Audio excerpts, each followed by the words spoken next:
just because we live. Nakakala nyo, ano? Tagalog, chorus lang? Yung chorus lang, chorus natin. Kaya, ano chorus po rin? Tagalog?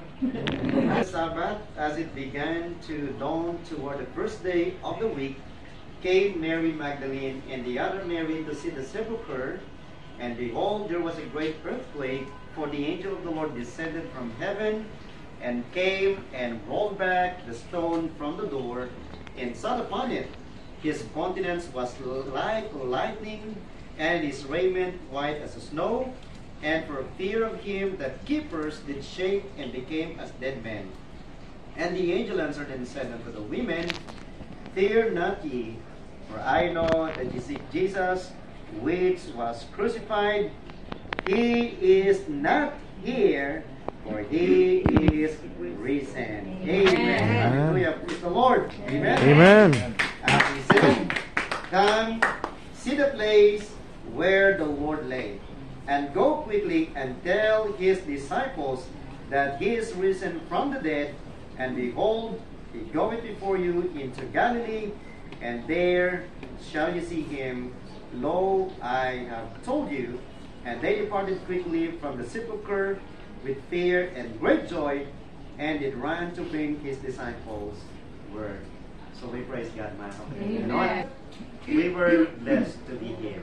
Amen. He was crucified, and where he rose again from the dead. Masal talk sa inyong lahat, man. So, yeah. So finally, we're going up to Chapel of Ascension and Mount of Olives. Ready na ba kayo? This is the final part ng ating paglalakbay sa atin. Yes, Sister Joy? Sir, may testimony lang. Testimony? Ay! Share pa sana ako, Pastor. Sa bus. Di mo sinabi ka agad eh. Di mo sinabi ka agad.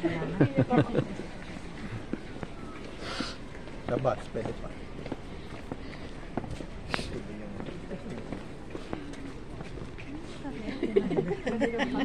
Umiyak siya.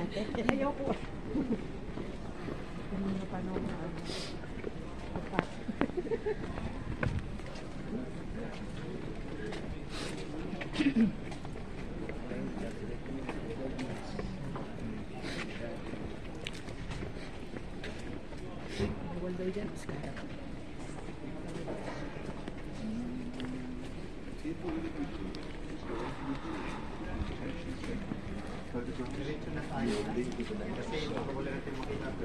Palabas na po tayo.